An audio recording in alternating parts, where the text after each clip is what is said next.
Baik, Anda masih bersama kami di Bincang Sati dan kita masih membahas topik kita hari ini, kenali peran Passion Navigator, masih bersama dengan Prof. Aru dan juga Ibu Popi. Kita ke Prof. Aru terlebih dahulu.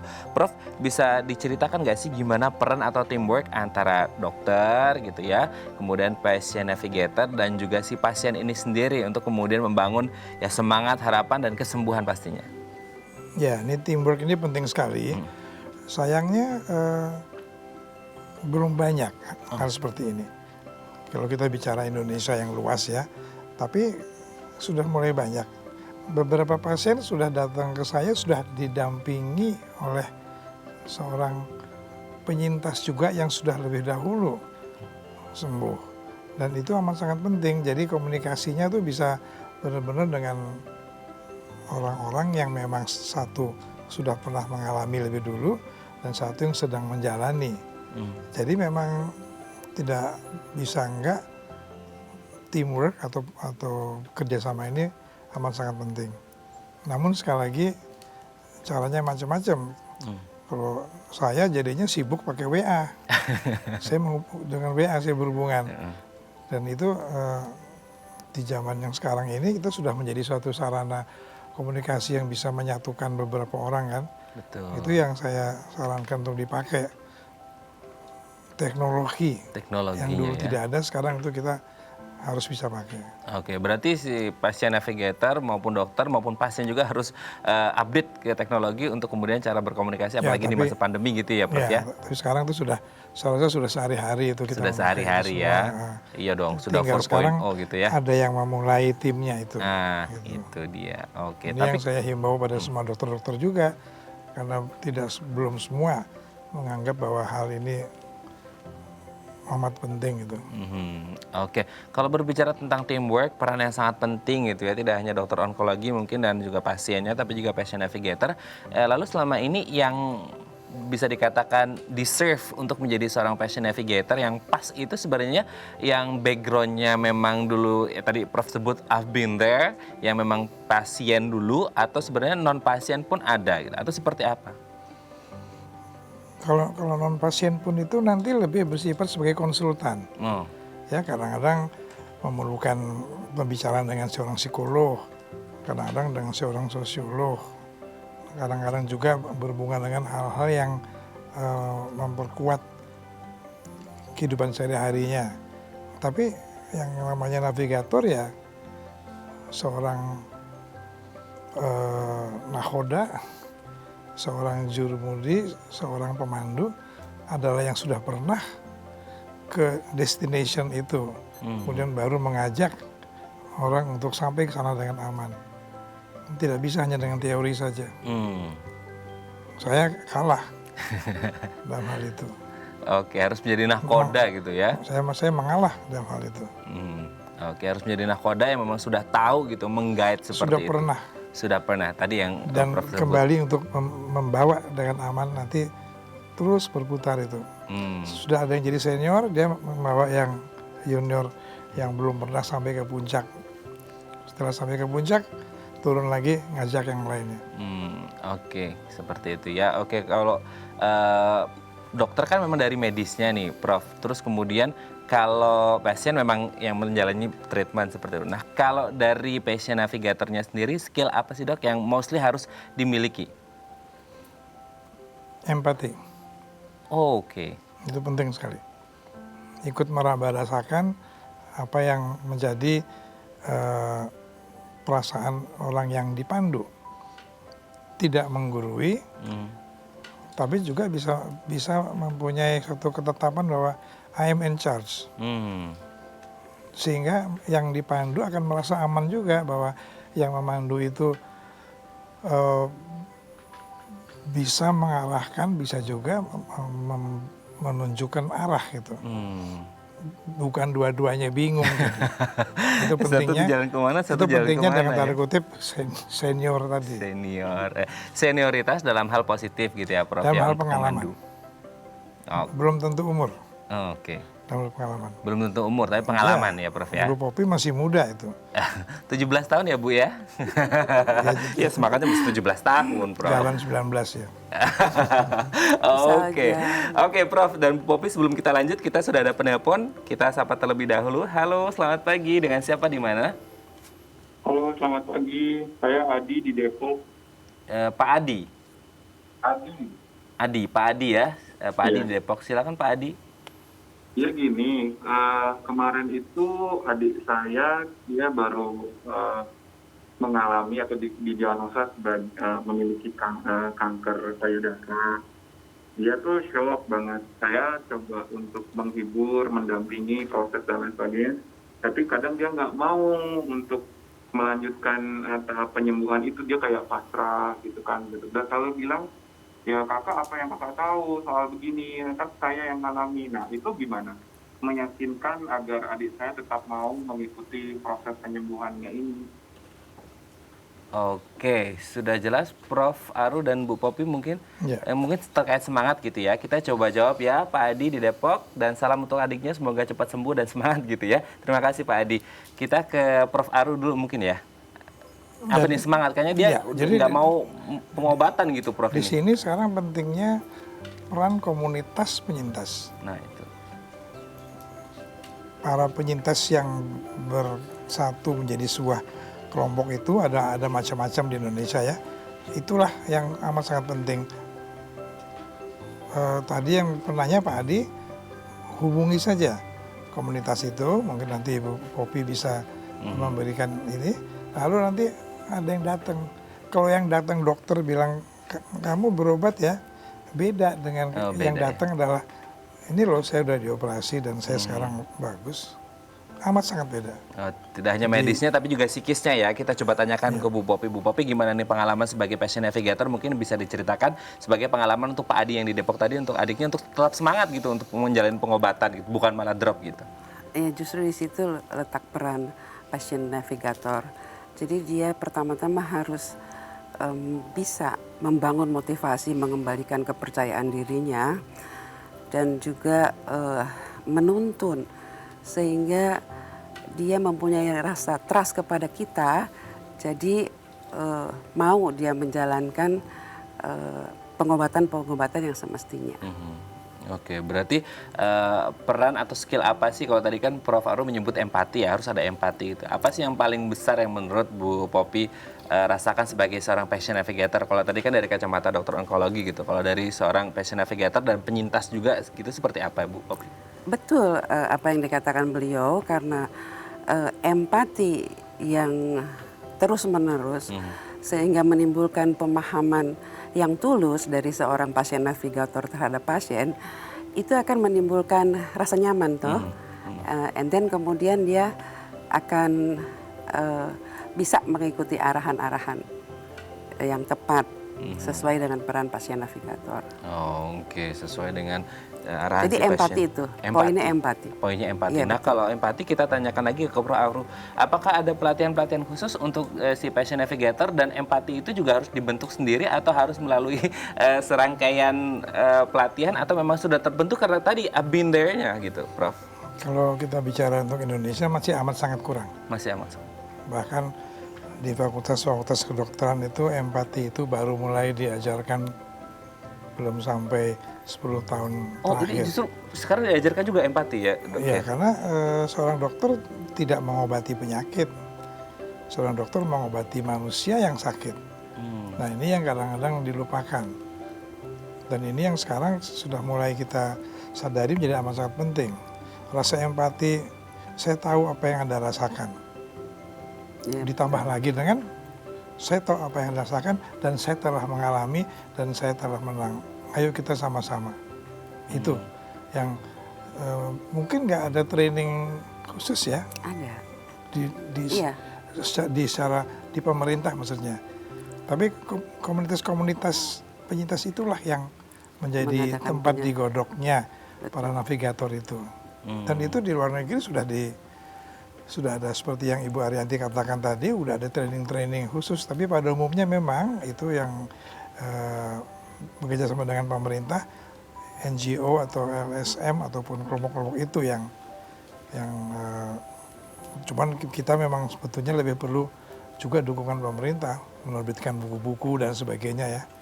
Tapi memang datang dari sendiri, dari hati sendiri dan dari kemauan dan niat sendiri.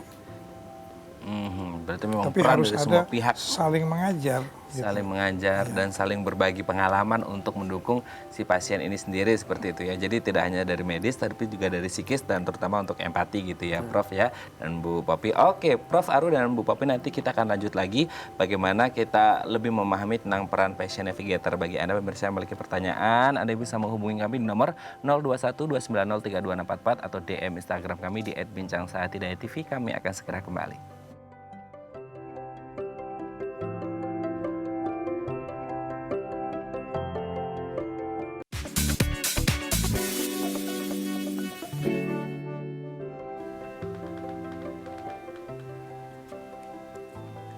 Baik, Anda masih bersama kami di Bincang Sehati dan kita masih membahas topik kita hari ini, kenali peran Patient Navigator. Bagi Anda yang memiliki pertanyaan, Anda bisa menghubungi kami di nomor 0212903244 atau DM Instagram kami di @bincangsaati.tv. Masih bersama dengan Profesor Dr. Aru Wicaksono Sudoyo dan Ibu Popi Purnomo. Kita ke Bu Popi terlebih dahulu, Bu.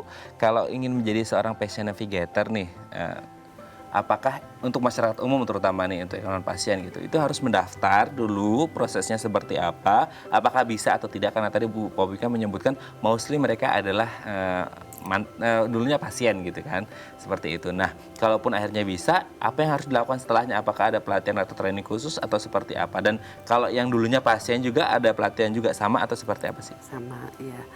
Tentu saja ada harus mendaftar karena mereka akan dibekali dengan pelatihan khusus.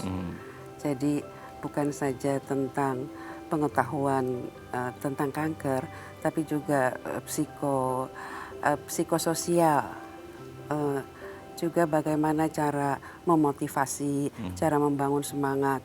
Artinya banyak hal yang spesifik yang akan dilatih di pelatihan tersebut. Oke, berarti ada banyak hal yang harus dilatih dalam pelatihan tersebut untuk meningkatkan efektivitasnya gitu ya. Nah, kalau kita kembali ke Prof. Aru, berarti apa saja nih kalau dari baru kan Bu Popi menyebutkan ada beberapa pelatihan gitu ya. Kalau dari dilihat kacamata medisnya, sebenarnya apa yang harus ditingkatkan untuk efektivitas komunikasi antara tadi kita sebut teamwork antara dokter, kemudian si patient navigator dan juga si pasien ini sendiri, apa sih Prof yang harus ditingkatkan seperti itu? Ya sebetulnya dokter-dokter onkologi, dokter yang mengobati pasien sebaiknya tidak hanya duduk di belakang mejanya dan di ruang prakteknya atau di rumah sakit, tapi juga harus connect dengan masyarakat penyintas, dan itu amat sangat penting. Saya amat diperkaya pengalaman saya dengan interaksi dan mendengar pengalaman para penyintas. Hal-hal yang tidak kami dapatkan di sekolah kedokteran. Dan itu penting sekali karena pada akhirnya sekali lagi tim itu harus berjalan bersama-sama dan tidak saling tidak jalannya sendiri-sendiri itu.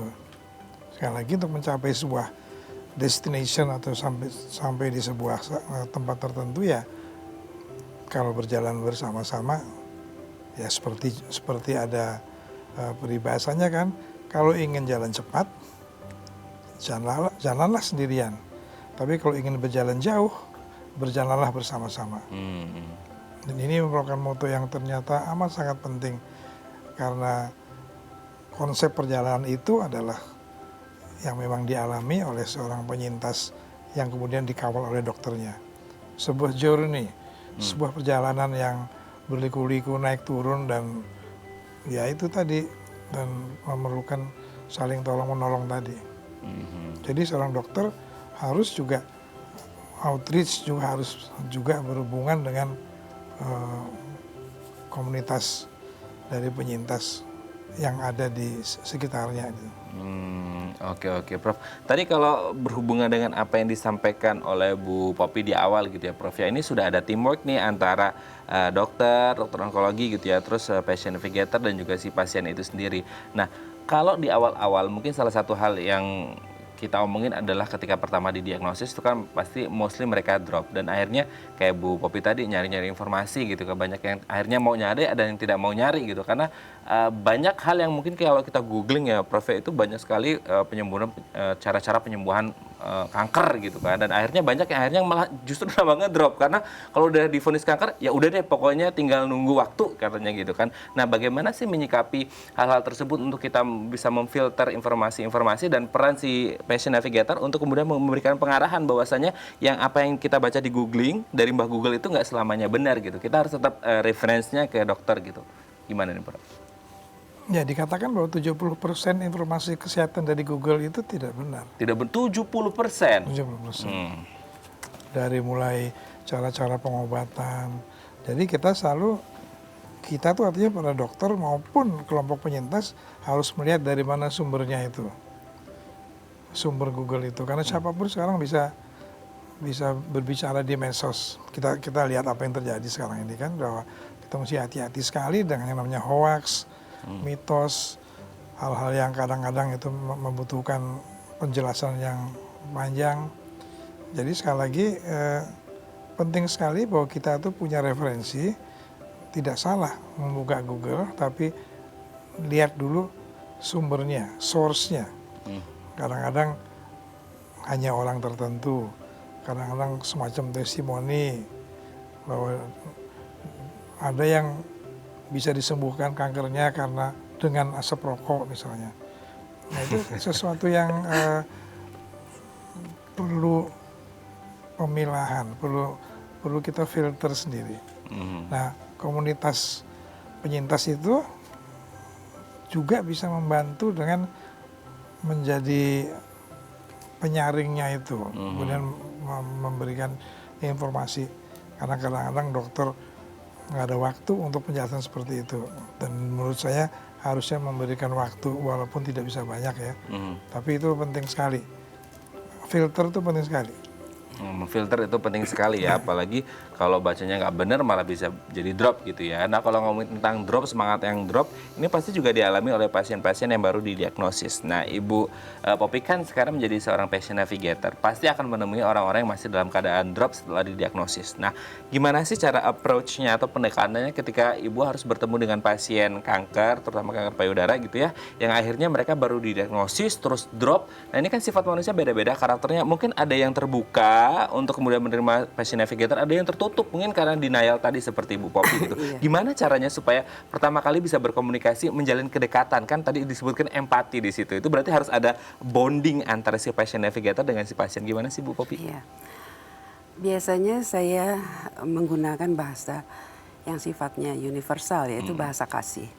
Dengan cara bagaimana mendengarkan dengan penuh empati, memahami dengan tulus.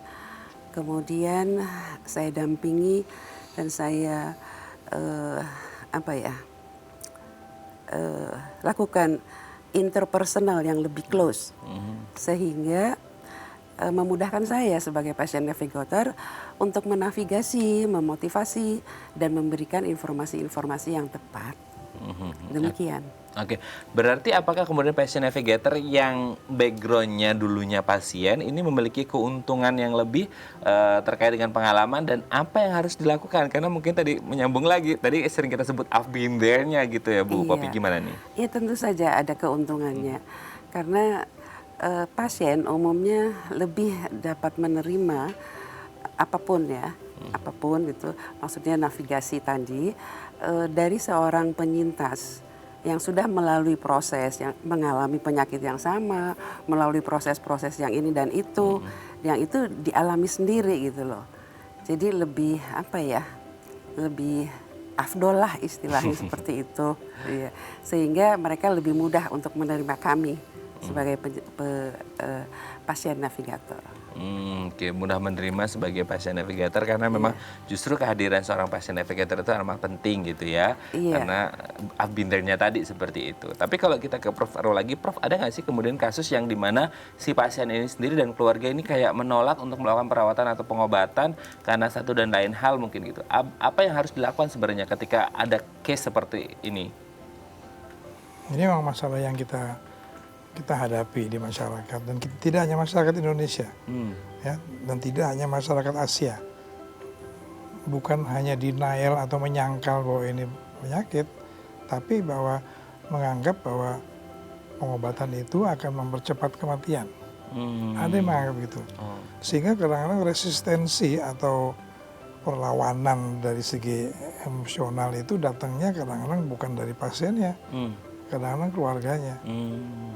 Sudah, kami bawa pulang saja, kami akan ke alternatif atau ke dukun mana, atau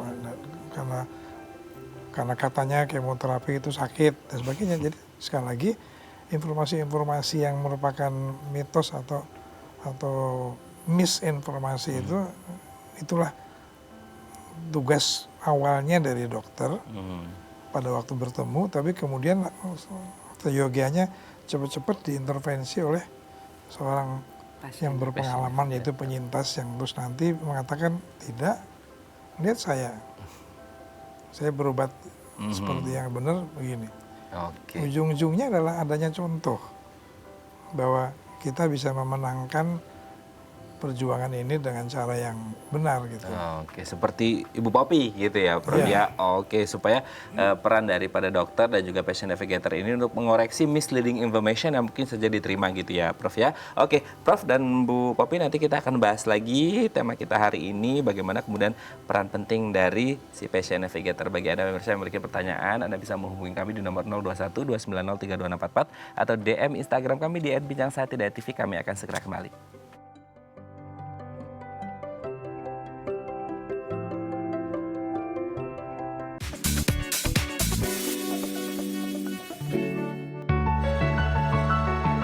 Tips sebagai pasien navigator. Jadilah jembatan informasi yang baik. Bertindaklah sebagai teman curhat. Pilih dan sajikan informasi yang baik dan benar. Ajak pasien bersosialisasi dengan kelompok support. Masyarakat sekeliling juga berperan sebagai pendamping. Baik, kita masih bersama dengan Profesor Dr. Arwi Saksono Sudoyo dan Ibu Poppy Purnomo. Dengan tema kita hari ini, kenali peran patient navigator. Kita ke Prof Aru terlebih dahulu. Prof, apa tips singkat gitu ya untuk menjadi seorang patient navigator? Sebetulnya seorang navigator itu sebetulnya seorang penyintas yang sudah mempunyai equipment atau peralatan yang cukup lengkap dengan pengalamannya. Jadi hanya tinggal menggunakan pengalamannya itu dan ditularkan optimisme dan semangat juang ke pasiennya. Itu yang paling penting. Itu yang paling penting ya, daya juangnya seperti itu ya. Karena bisa sembuh juga karena ada pikiran juga gitu ya, Prof ya. Terakhir kita ke Bu Poppy yang punya pengalaman yang sangat luar biasa gitu ya. Menjadi pasien kanker payudara yang tangguh dan akhirnya sekarang menjadi patient navigator. Apa yang disampaikan untuk teman-teman kita pasien kanker payudara yang ada di luar sana untuk tetap menjadi pasien yang tangguh dan nantinya bisa sembuh seperti itu? Menurut pengalaman saya baru 2 tahun jadi survivor. Saya selalu berusaha untuk ikhlas, belajar ikhlas dan selalu bersyukur.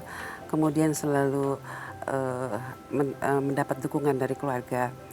Dan kemudian saya harus selalu meningkatkan kualitas diri, pun juga kualitas hidup, artinya pola makan yang sehat, tidur yang cukup, itu istirahat yang cukup, dan selalu lakukan hal yang bermanfaat untuk orang banyak, sehingga kita merasa diri berguna. Itu yang membangun semangat kita ya, jadi memotivasi diri kita untuk terus lakukan sesuatu gitu. Dan jangan lupa kontrol rutin berkala pasca terapi, itu penting. Dan jangan lupa bahagia. Dan kesemua aspek yang saya sebutkan tadi, apabila dipadu dalam satu kesatuan harmoni, akan mengacu pada satu kata kunci, yaitu semangat. Begitu.